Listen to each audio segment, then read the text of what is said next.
Nanti nani rega terus. Kuma. Assalamualaikum.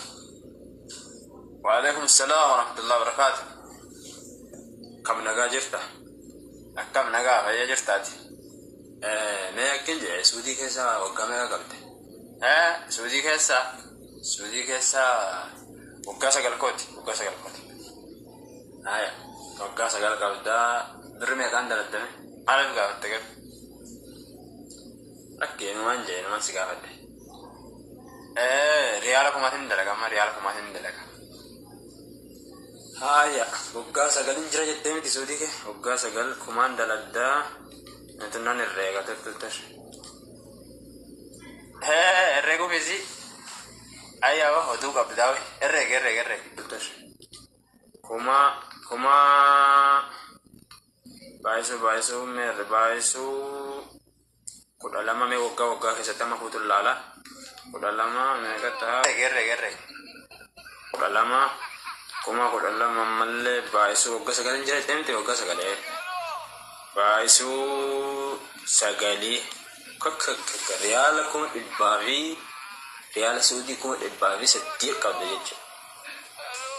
Riyaalli kuma ammoo meeqatti bu'aa jettee amma laal kuma 30tti bu'aa kuma 30 kuma dhibbaa fi 8 walirratti yoo ta'u kun miliyoona meeqa hoo kana taa'eetu herreeguu hin danda'u maallaqa kan ta'e inshaallah rabbiin nama nyaatee jettu si haa godhu. Numa qabda akka dhagaa buleessa kiyya. Waggaa sagal kana guutuu kumaan dalagaan turre takka jee. Lammaffaa birriin kuma akka mata herreedde kanatti birri Itoophiyaa kuma 30tti riyaala kuma 30 Itoophiyaatti bu'aan turre waggaa sagal kana guutuudhaan lama jee. Gaafa nuyi dura dhufnu riyaala 200tu kuma Itoophiyaatti bu'aa. Sigalee? Gaafsa namoonni kumaan hin dalannu 500 fa'aa 700 fa'aa dalanna. Achi booda immoo namni 700 sanirraa takkaa 500 sanirraa waan neeta ji'aa 100 kaase. Waan biyyaan itti dawwallu maatii keenyatti gaafannu 100 kaase ji'atti 100 kaase. 300 ta'aa 500 irraa. 300 tana masruufuma warra keetii gad ergitu kaase baatiin. Osoo akkasitti deemtu waggaan sirratti deemaa ture. Osoo akkanatti yaadu waggaan nurratti deemu. Deemee har'a gaafa kan dalagarraa baane. Waggaa sagal kana guutuu dalaga marra ta'an turre. Dalagaa baatii 2-3 waggaa keessatti irraa baane baatii makana irraa baane kana walitti yoo herreedde waggaa 2-3 ta'a. Kanaan lafumannaa qabe. Ati har'a akkanumatti dhufteetuma waggaa sagalaan mana daladdeettee naa herreedda. Waggaa kana guutuu kuumaan dalagaa as keessatti dalagarraa baadiyyaatti fakkaanne rakkoo kana faana manni yaadanne gaanii kanumatti daladdee suudii keessatti turte badhaadhuma dabdussi si'e. Dabata moo hin qabdu? Obboleessa isaa hin qaba, sii maal hin qaba? Birrii walirra teessee hin qabamu. Dhiifama gaafii kanaan sitti kaasee mataa si weeraruu hiyyaaf dhiifama. Gaafii kana har'a malee itti deebisee anaa miti nama biroo illee hin gaafatin tolee. Inni rabbi yaabeessan bakkaan gaachuun dirqame sarratta. Garuu irra guddaan ijoolleen teenyata keessaafuu warri biyya biralleen xiqqisho mufattaha jee jira yaani banamanii jira sammuun isaanii. Garuu ijoollee teenyata suujiidha. Wallaahi al'aadiim waan dalagan hunda qisaas godhanii waan inni isaan hojjetan hundinuu irra guddaa waan qisaas tahaati. Namni kun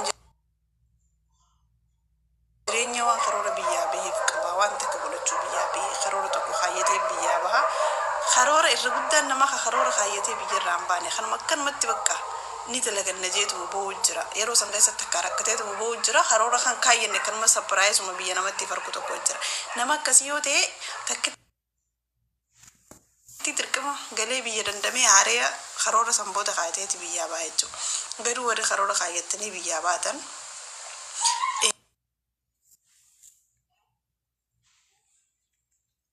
ilmi namaa karoora kaayyate san bakkaan gaachuu qaba qaba waa hunda dursee waa hunda caalsee waan biyyaa beef san waan saniif hin biyyaa bee waan hin biyyaa beef kana godhuun qaba jechuudha qaba takka immoo biitti keessaafu suudii warri jiru amma irra guddaana warri na hordofuus asirrattis gama yuutuubaatiinis gama yuutuubaatii wallahi parsantiin dhibbarraa irra guddaan 90 wayi ijoollee suudiitis ta'an hordoftu jechuudha kana hunda ilmi namaa waan biyyaa beef beeku qaba waan biyyaa beef irraanfachuun qabu ijoolleen teenya tasuudiidha wallahi alazim ijoollee biyya baqattummaa jirturraa ijoollee tamii tassi gaddisiistu yoonaan jaa rabbaatan qaama keessan eeggadhaa yeroo miidiyaa rabbaatan bas woomu hundaanuu sii galee kabajaa fi ulfina namaaf qabaadha namni kun miidiyaa kanarra yeroo ol bahu miidiyaa kanarratti ol baateetuma ilmi namaa yoo fakkeenya sirraa hin fudhanne ilma namaatiif yoo faayidaa hin qabaanne wallahi ol hin beekin sitti hafu miidiyummaa kun maaliif jennaan warri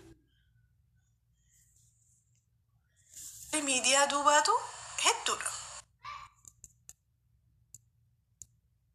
garuu miidiyaattis haa ta'u miidiyaa duubattis haa ta'u sattarachuu baradhaa dirqama ilmi namaa kun qaamni keessan bareedaadha qaama keessan bareedaa kana laalla rabbi sodaadhaa fi rabbiif jecha sattarattanii qaama keessan bareedaa kana dhooyfattanii abbaa mana keessanii qofaaf yoo ta'ettan hedduu bareedaadha akka kiyyatti wallahi alazim kuni amma dhiiraarraan tanas ilaaltee wayati numa bareedaa wayati duraanuu beektudha laa anduraanuu beeksoo miti ani wallahi ani akkuma keessaniitiin ture anti yellee himeetiin ani fiifu nama duraanirraa hedduu dilasan yani haa wanta jiru malee dilasan nama sattaratee wanta jechuun ture garuu koomenti teessaniitu kana hunda na godhe gaafan dura ol bu'u asirratti ol ba'een ture garuu dilasanillee rifeensa banaa ol ba'een beeku takka garuu qaama kiyya dilasan sattarachuun ture garuu koomentii namaa laaleetiin makaanus akka kun hin ta'u cufaddu makaanus hin taane gaafa san koomentuma teessan laaleetumaan koomentii teessan irraa yaasinilleen akkana jii irra wanteenne hedduu duraanis rifeensa banaa ol hin baane haala baalagummaatiin ol hin baane hanquma san daran san caalaa sattaradde jechuun qaama kiyya saniifuu ilmi namaa jireenya keessan ka miidiyaa keessattis arraata keessan laalladhaa waan namaan jettan laalladhaa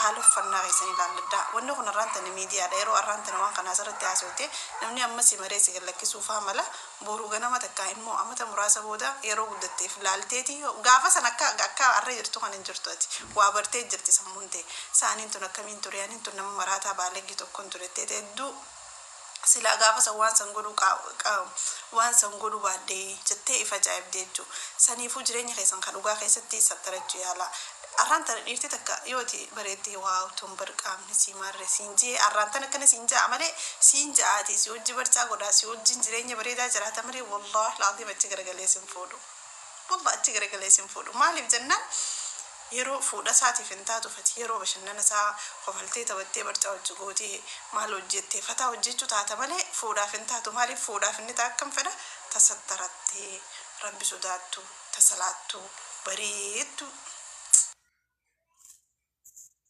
akkasitti hijaaba sii uffattee rabbii siitiif shariyaa sii eeggattee qaalii jaarsa siitiin alan baane dhiira dura qullaan deemne fedhaati garuu ta'u hojii deemtu tana si wajjini deema si faarsa hamilee si godha ati ogginni hamilee si godha huccuu taanuma daran uffatteetuma dura deddeemta garuu yeroodhaafi malee yoo dhugaan foonii dhugaa san dhufe inni bareeddu sattaramtu deemee fuudha saniifuu ijoolleen teenya warri biyya baqaa keessa jirtan hedduu takka irra guddaa qaama keessanitti sitirii godhuu yaala naamusa afaan keessanii eegaa keessi keessa yoo hamaa ta'ellee naamusa afaan keessaniitii fi qaama keessan rifeensa keessan namni heerumee qofaa fi miti bariyoon heerumni abbaa